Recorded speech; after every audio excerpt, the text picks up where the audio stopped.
नमस्कार दोस्तों, स्वागत है आप सभी का हमारे YouTube चैनल ज्योतिष प्रादेश विज्ञान द्वारा आयोजित अति विशिष्ट अति महत्वपूर्ण कार्यक्रम वेद पठन पाठन कार्यक्रम। दर्शकों, जैसा कि आप सभी को विदित है, हम अपने इस महत्वपूर्ण इस विशिष्ट कार्यक्रम के माध्यम से आप सभी दर्शकों को शुक्ल यजुर्वेद माध्यन्दिन शाखा के महत्वपूर्ण अंग रुद्राष्टाध्यायी का सस्वर रूप से पाठ करना सिखाने का प्रयत्न कर रहे हैं। आज के इस अति विशिष्ट अति महत्वपूर्ण कार्यक्रम को प्रारंभ करने से पूर्व मैं आप सभी दर्शकों के समक्ष एक श्लोक प्रस्तुत करता हूं। शास्त्रकार कहते हैं, स्वायत्तमेकांत गुणम विधाता विनिर्मितम साधनमज्ञतायाः विशेषतः सर्वविधाम समाजे विभूषणम मौनम अपंडितानाम्। मौन रहना भी एक विशेष आभूषण है। बोला कैसे आभूषण? क्योंकि इस आभूषण को सृष्टिकर्ता विधाता ने मूर्खता को आच्छादन करने के लिए बनाया हुआ है। मूर्खता को ढकने के लिए एक विशेष आभूषण सृष्टिकर्ता विधाता ने बनाया हुआ है, निर्मित किया हुआ है। विशेषतः सर्वविधाम समाजे, विशेष रूप से पंडित जनों की सभा में हम जैसे मूर्खों के लिए यह तो विशेष आभूषण का कार्य करता है, एक विशेष आभूषण बन जाता है। क्यों ना हम सभी वेद प्रेमी, संस्कृत प्रेमी इस आभूषण के पट को खोल करके, इस मौन रूपी आभूषण के पट को हटा करके पंडित जनों का अनुमोदन करें, पंडित जनों की सभा का अनुमोदन करें। बोले ये कैसे संभव होगा जब हम सभी वेद प्रेमी श्री वेद नारायण भगवान के चरणाश्रय को ग्रहण करें। किसी ने पुनः प्रश्न किया कि जब हम वेद भगवान के चरणाश्रय को ग्रहण करेंगे तो क्या फायदा हो? तो उत्तर प्राप्त हुआ, उसका जीवन सफल हो जाएगा। क्योंकि वेद भगवान का चरणाश्रय ग्रहण करने के पश्चात वाणी रसवती यस्य यस्य श्रमवती क्रिया लक्ष्मी दानवती यस्य सफलम तस्य जीवनम, उसका जीवन सफल हो जाएगा। जैसे ही जीवात्मा वेद रूपी भगवान के चरणाश्रय को ग्रहण करता है, उसकी वाणी रसवती हो जाती है। उसकी वाणी में एक अलग मिठास आ जाती है। लेकिन यह कब संभव होगा? जब हम सभी वेद प्रेमी वेद नारायण भगवान के चरणाश्रय को ग्रहण करेंगे। दर्शकों, आज के इस अति विशिष्ट अति महत्वपूर्ण कार्यक्रम को प्रारंभ करने से पूर्व बहुत सारे दर्शक ऐसे थे जिनके मन में लगातार शंका उत्पन्न हो रही थी। कैसी शंका? वो कमेंट के माध्यम से कह रहे थे कि स्वरपाठ बाएं हाथ से नहीं किया जाता। दर्शकों, मैं भी दाएं हाथ से ही स्वरपाठ करता हूं, लेकिन जिस प्रकार से वीडियो बना रहा हूं, निर्मित कर रहा हूं, उस स्थिति से आपको ऐसा प्रतीत होता है कि मेरा जो स्वरपाठ हो रहा है वो बाएं हाथ से हो रहा है। मेरा बायां हाथ ये है, लेकिन जब आप इस वीडियो को देखते हैं तो आपको ये मेरा दायां हाथ प्रतीत होता है, लेकिन मेरा दायां हाथ ये है। ये तो रहा आपकी शंका का समाधान। आपके मन में शंका उत्पन्न हुई, इसलिए मैं आप सभी दर्शकों से विशेष क्षमा प्रार्थना करता हूं। और आज के इस अति विशिष्ट अति महत्वपूर्ण कार्यक्रम को अब हम सभी दर्शक प्रारंभ करते हैं।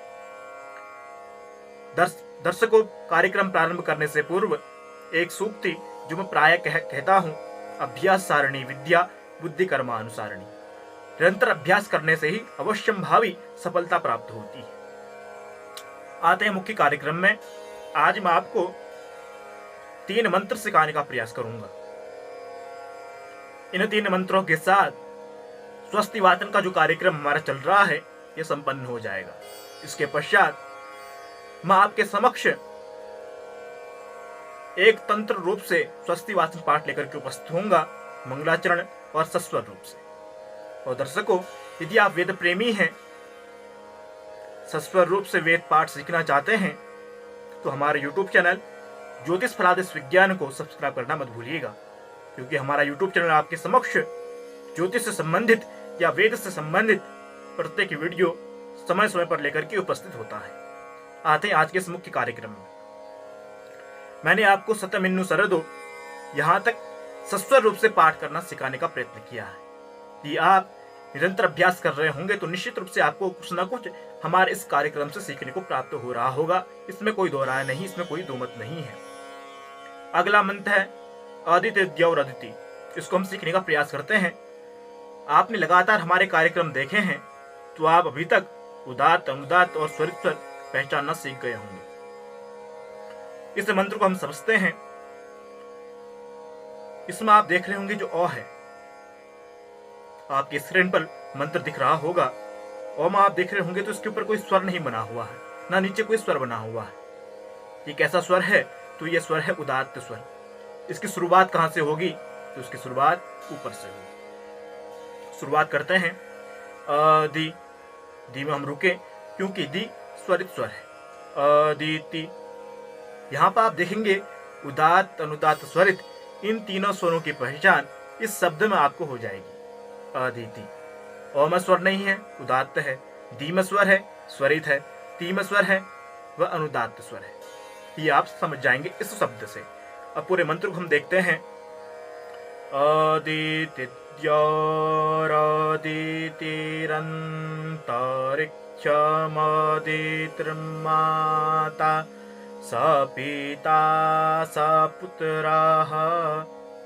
अब आप देख रहे होंगे जो पुत्रः था, इसमें हमारा हाथ ऊपर की तरफ गया। इसके पीछे एक कारण है क्योंकि जो पुत्रः के बाद है वह विश्वे देव। वो कहां से प्रारंभ हो रहा है? तो ऊपर से प्रारंभ हो रहा है। उसके पश्चात स्वरित स्वर है। हमने कहा था कि अनुदात्त स्वरित में हाथ कभी नहीं जाएगा। जब भी स्वरित स्वर आएगा उससे पहले उदात्त स्वर होगा। उदात्त स्वर के पश्चात ही स्वरित स्वर में हमारा हाथ जाता है। तो अब आप देखेंगे पुत्रः, या हमने ऐसा किया तो पुनः विश्वे देवा अदितिः पंचजना अदितिर्जातमदितिर्जानितवम्। आपने देखा पुत्र महाराज यहाँ गया, उसके पश्चात वी में स्वर नहीं था, इसलिए स्वर उदात्त स्वर था। इसलिए इस मंत्र का प्रारंभ, इस अंतरा का प्रारंभ ऊपर से हुआ, विश्वे। तो उसके पश्चात सीधा स्वर है, आप सभी लोग समझ गए होंगे। लेकिन इस मंत्र को मैं आपके समक्ष एक बार पूर्ण रूप से प्रस्तुत कर देता हूं। आपको समझने में अत्यंत आसानी होगी। हम धीरे धीरे आपको समझाने का प्रयत्न कर रहे हैं। आप यदि हमारे कार्यक्रम को देखकर निरंतर अभ्यास करेंगे तो निश्चित रूप से आपको सफलता प्राप्त होगी। अदितिर्जातमदितिर्माता स पिता स पुत्रः विश्वे देवा अदितिः पंचजना अदितिर्जातमदितिर्जानितवम्। आगे मंत्र की तरफ हम चलते हैं। शांति मंत्र। इस मंत्र की आवश्यकता आपको वैसे विशेष तौर पर पड़ती है। आप इस मंत्र को अवश्य रूप से सीखने का प्रयत्न कीजिएगा। ज्यो हम देखेंगे आप ज्यो शांति में जो ज्यो हो है उसमें स्वर नहीं है, इसलिए स्वर भी कैसा है? उदात्त स्वर है। द्यौ हौ शांतिरन्तरिक्षगुं। आप देख रहे होंगे जो क्ष था वो कैसा स्वर था? वो अनुदात्त स्वर था। उसमें गुं वो भी अनुदात्त स्वर में गिना जाएगा, इसलिए नीचे क्षगुं। पुनः देखिए यौ हौ शांतिरन्तरिक्षगुं शान्तिः पृथिवी शान्तिरापः शान्तिरोषधयः शान्तिः। यंत्र पूरा हुआ। पुनः अंतर प्रवेश करते हैं। वनस्पतयः शान्तिर्विश्वे देवाः शान्तिर्ब्रह्म शान्तिः सर्वगुं शान्तिः शान्तिरेव शान्तिः सामा शान्तिरेधि। निश्चित रूप से ये मंत्र अत्यंत कठिन है। यदि आप इस वीडियो को देखकर निरंतर अभ्यास करेंगे तो आपको सीखने में विशेष कठिनाई नहीं होगी। अगला मंत्र जतो जतः ये सीधा सा मंत्र है, आपको समझ में आ जाएगा। जातो याताः सामी हासे तातो नो आभायं कुरु सन्नाह कुरु प्रजाभ्यो भयन्नाह पाशुभ्यः। दर्शकों, यदि आप हमारा कार्यक्रम निरंतर देख रहे होंगे तो आपको सस्वर रूप से पाठ सीखने में कोई परेशानी नहीं आएगी, लेकिन अभ्यासात् धारते विद्या, अभ्यास नितांत आवश्यक है। तो दोस्तों, आज की वीडियो के साथ साथ हमारा जो स्वस्ति वाचन पढ़ाने का कार्यक्रम चल रहा था वह समाप्त होता है। आज के लिए बस इतना ही। पुनः उपस्थित होंगे नई वीडियो के साथ। यदि आप नए दर्शक हैं तो हमारे YouTube चैनल ज्योतिष प्लादिस विज्ञान को सब्सक्राइब करना मत भूलिएगा।